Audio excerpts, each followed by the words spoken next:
ಈ ದೇಹಕ್ಕೆ ಒಡವೆ ವಸ್ತ್ರ ಯಾಕೆ ಬೇಕು? ನಿಮ್ಮ ಮುಗುಳ್ನೆಗೆ ನಿಮ್ಮ ಒಡವೆ, ನಿಮ್ಮ ಕರುಣೆಯು ನಿಮ್ಮ ಒಡವೆ, ಆದರೆ ವಸ್ತ್ರ ಬೇಕಾಗಿದೆ.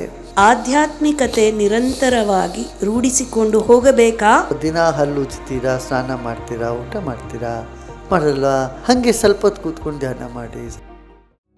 ಕುಂಡಲಿನಿ ಅಂದರೆ ಏನು? ನಿಮ್ಮ ಅಭಿಪ್ರಾಯವನ್ನು ದಯವಿಟ್ಟು ತಿಳಿಸಿ. ಕುಂಡ ಅಂದರೆ ಶರೀರದಲ್ಲಿರ್ತಕ್ಕಂಥ ಶಕ್ತಿಗೆ ಕುಂಡಲಿನಿ ಅಂತೀವಿ ಅಷ್ಟೇ. ನೀವು ಕ್ರಿಯೆ ಮಾಡಿದಾಗ ನಿಮ್ಗೆ ಅನುಭವ ಆಗುತ್ತಲ್ಲ, ತರಂಗಗಳು, ಶಕ್ತಿಯ ತರಂಗಗಳು, ಅದೇನು ಅಲ್ಲಿಂದ ಹಾವು ಎದ್ದು ಕೂತ್ಕೊಳ್ಳುತ್ತದೆ ಅಂತ ಯೋಚನೆ ಮಾಡಬೇಡಿ. ಅಂದರೆ ಒಳಗಡೆ ಇರ್ತಕ್ಕಂಥ ಲಾವಣ್ಯಪೂರ್ಣವಾದ ಶಕ್ತಿಗೆ ಕುಂಡಲಿನಿ ಅಂತೀವಿ. ಧ್ಯಾನ ಮಾಡ್ತಾ ಮಾಡ್ತಾ ಅದರ ಅನುಭವ ಬರ್ತದೆ. ಅಡ್ವಾನ್ಸ್ ಕೋರ್ಸಲ್ಲಿ ನಿಮ್ಗೆ ಅದ್ರ ಬಗ್ಗೆ ಹೇಳ್ತಾರೆ ತುಂಬ. ಆತ್ಮಕ್ಕೆ ಪುನರ್ಜನ್ಮ ಇದೆಯೇ ಗುರುಜಿ? ಜೀವಾತ್ಮಕ್ಕೆ ಇದೆ, ಪರಮಾತ್ಮನಿಗೆ ಇಲ್ಲ.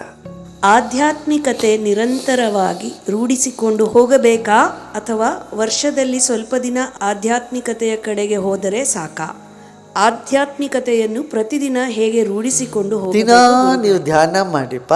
ಸ್ವಲ್ಪ ದಿನ ಹಲ್ಲು ಉಜ್ತೀರಾ, ಸ್ನಾನ ಮಾಡ್ತೀರಾ, ಊಟ ಮಾಡ್ತೀರಾ? ಮಾಡಲ್ಲ. ಹಾಗೆ ಸ್ವಲ್ಪ ಹೊತ್ತು ಕೂತ್ಕೊಂಡು ಧ್ಯಾನ ಮಾಡಿ, ಸ್ವಲ್ಪ ಹೊತ್ತು ಕೂತ್ಕೊಂಡು ಜಪ ಮಾಡಿ, ಏನಾದರೂ ಒಂದು ಒಳ್ಳೆ ಮಾತು ಕೇಳಿ, ದಿನ ಜ್ಞಾನದ ಮಾತನ್ನು ಕೇಳಿ. ಇವೆಲ್ಲನ ಅಧ್ಯಾತ್ಮ ಅಲ್ಲ? ಗುರೂಜಿ, ಈ ದೇಹಕ್ಕೆ ಒಡವೆ ವಸ್ತ್ರ ಯಾಕೆ ಬೇಕು? ಆತ್ಮ ಶಾಂತವಾಗಿ ಖುಷಿಯಾಗಿದ್ದರೆ ಸಾಕಲ್ವಾ? ನೋಡಿ, ಒಡವೆ ಬೇಕು ಅಂತಿಲ್ಲ. ನಿಮ್ಮ ಮುಗುಳ್ನೆಗೆ ನಿಮ್ಮ ಒಡವೆ, ನಿಮ್ಮ ಕರುಣೆಯು ನಿಮ್ಮ ಒಡವೆ, ಗೊತ್ತಾಯ್ತಲ್ಲ? ಆದರೆ ವಸ್ತ್ರ ಬೇಕಾಗಿದೆ. ವಸ್ತ್ರ ಬೇಡ ಅಂದರೆ ಅಲ್ಲಿ ಹೋಗಿ ಕುಂಭಮೇಳನಲ್ಲಿದ್ದಾರೆ ಕೆಲವರೆಲ್ಲ, ಅವ್ರ ಜೊತೆ ಸೇರಿಕೊಳ್ಳ್ರಿ. ಅವ್ರು ನಿರ್ವಸ್ತ್ರ ದಿಗಂಬರ ಓಡಾಡ್ತಿರ್ತಾರೆ. ಆದರೆ ಸಮಾಜದಲ್ಲಿ ನೀವು ಆ ಥರ ಓಡಾಡೋಕ್ಕೆ ಶುರು ಮಾಡಿದ್ರೆ, ವಸ್ತ್ರ ಬೇಡ ಅಂತಂದರೆ ಜನಗಳಿಗೂ ಕಷ್ಟ, ನಿಮಗೂ ಕಷ್ಟ ಉಂಟಾಗ್ತದೆ. ಆದರೆ ಸಮಾಜದಲ್ಲಿ ಹೇಗೆ ವ್ಯವಹಾರ ಮಾಡಬೇಕು, ಹೇಗಿರಬೇಕು ಹಾಗಿರಬೇಕು.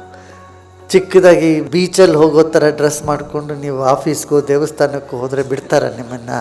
ಮನೇಲಿ ಕೂತ್ಕೊಳ್ಳೋ ಅಂಥ ಬನಿಯನ್ನು ಹಾಕ್ಕೊಂಡು ಆಫೀಸ್ಗೆ ಹೋಗಿ ಕೂತ್ಕೊಳ್ಳಿ ನೋಡೋಣ, ಮಾರನೇ ದಿನ ನಿಮ್ಮ ಮನೆಗೆ ಕಳಿಸ್ಬಿಡ್ತಾರೆ. ಇಲ್ಲ ಅಲ್ಲಿ ನಿಮ್ಹಾನ್ಸಕ್ಕೆ ಕಳಿಸ್ತಾರೆ. ಏನೋ ಆಗಿದೆ, ನಿಮಗೆ ಸರಿ ಇಲ್ಲ ಅಂತ ಅಂದ್ಕೊಂಡು.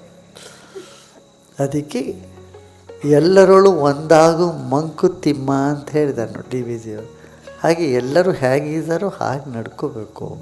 ಆದ್ದರಿಂದ ಅನುಸರಿಸಿ ಅನುಕರಣೆಯಿಂದ ನಡಿಬೇಕು. ಅದಕ್ಕೂ ನೀವು ತುಂಬ ಒಡವೆ ಎಲ್ಲ ತೆಗೆದುಕೊಂಡು ಹಾಕ್ಕೋಬೇಕಾ ಅಂದರೆ ಬೇಕಿಲ್ಲ. ಆದರೆ ಏನು ಒಡವೆ, ಮಂಗಲಸೂತ್ರ, ಒಂದು ಕೈಗೆ ಬಳೆ ಎಲ್ಲಿರ ಓಡಾಡ್ತಾರೆ, ಅದು ಜನ ಕೇಳ್ತಾರೆ, ಏನಾಯ್ತಪ್ಪ ನಿನಗೆ, ಯಾಕೆ ದುಃಖಿ ಏನು ಅಂತ ಕೇಳ್ತಾರೆ. ಆದ್ದರಿಂದ ಒಡವೆ ಬೇಕು ಅಂತಿಲ್ಲ, ವಸ್ತ್ರ ಖಂಡಿತ ಬೇಕು. ಜೀವನ ಸಂಗಾತಿ ಅನ್ನುವವರು ಮೊದಲೇ ನಿರ್ಧಾರಿತರ ಅಥವಾ ನಮಗೆ ಬೇಕಾದವರನ್ನು ನಾವೇ ಆಯ್ಕೆ ಮಾಡೋ? ನೀವು ಸದ್ಯಕ್ಕೆ ಆಯ್ಕೆ ಮಾಡ್ಕೊಳ್ಳಿ.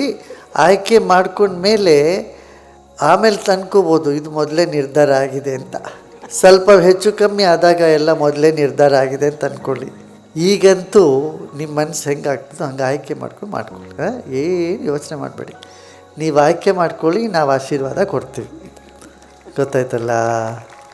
ಗುರುದೇವ್, ಮಲಗುವ ಸಮಯದಲ್ಲಿ ರಾಮನ ಹೆಸರನ್ನು ಸ್ಮರಿಸಿದರೆ ಯಾವುದೇ ಕೆಟ್ಟು ಕನಸುಗಳು ಬೀಳುವುದಿಲ್ಲ ಎಂದು ಮಕ್ಕಳಿಗೆ ಕಲಿಸುತ್ತೇವೆ. ನಕಾರಾತ್ಮಕತೆಯನ್ನು ನಾಶ ಮಾಡುವ ರಾಮನಾಮದ ಶಕ್ತಿಯ ಬಗ್ಗೆ ದಯವಿಟ್ಟು ತಿಳಿಸಿ.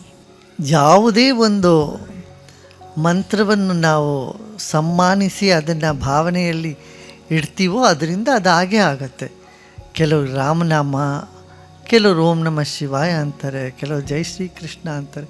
ಯಾರಿಗೆ ಯಾವ ಹೆಸರಲ್ಲಿ ಶ್ರದ್ಧೆ ಇದೆಯೋ ಅವರಿಗೆ ಆ ಶ್ರದ್ಧೆಯ ಮೂಲಕ ಫಲ ಸಿಕ್ಕೇ ಸಿಗುತ್ತೆ. ಗುರುದೇವ್, ಅಜರ್ಬೈಜಾನ್ ದೇಶದ ಸೇವಾ ತಂಡವು ಕೇವಲ ಒಂದು ದಿನದಲ್ಲಿ ನಿಮಗಾಗಿ 1500ಕ್ಕೂ ಹೆಚ್ಚು ಜನರ ಕಾರ್ಯಕ್ರಮವನ್ನು ಆಯೋಜಿಸಿದೆ. ಏನೂ ಅಸಾಧ್ಯವಲ್ಲ, ನನಗೆ ಇದನ್ನು ಮಾಡಲು ಸಾಧ್ಯವಿದೆ ಎಂಬ ಮನೋಭಾವ ನಾವು ಹೇಗೆ ಬೆಳೆಸುವುದು? ಇಂಥದನ್ನೆಲ್ಲ ನೋಡಿ ಬೆಳೆಸೋದು. ಈಗ ನೆನ್ನೆ ನೋಡಿ, ಒಂದೇ ದಿನದಲ್ಲಿ ಮಾತ್ರ ಅಲ್ಲಿ ಗೌಹಾಟಿಗೆ ಕೊಟ್ಟಿದ್ದು. ನೆನ್ನೆ ಎಲ್ಲ ಅಲ್ಲಿ ತುಂಬ ಎಲ್ಲ ಜನ ಸೇರಿಬಿಟ್ಟಿದ್ದು. ಒಂದೇ ಒಂದು ದಿನ ಅಷ್ಟೇ ಅವ್ರಿಗೆ ಸಿಕ್ಕಿದ್ದು. ಅವರಷ್ಟೆಲ್ಲ ಮಾಡಿ ಗೌಹಾಟಿನಲ್ಲಿ ಎಲ್ಲ ಮಾಡಿ ಇವತ್ತು ಬೆಳಗ್ಗೆ ಎಲ್ಲೆಲ್ಲಿಂದನೂ ಬಂದು ಜನ ಸೇರಿದ್ರು. ಅಲ್ಲಿ ಒಂದು ಆಶ್ರಮ ಮಾಡ್ತಾಯಿದ್ದಾರೆ, ಆ ಜಾಗದಲ್ಲೂ ಒಂದು ಸೇರಿಬಿಟ್ಟಿದ್ರು ಎಲ್ಲ ಜನ. ಆದ್ದರಿಂದ ನಮ್ಮಿಂದ ಆಗತ್ತೆ ಅಂತ ನೀವು ಭಾವಿಸ್ಕೊಂಡ್ರೆ ತನ್ನಷ್ಟು ತಾನೇ ಆಗುತ್ತೆ.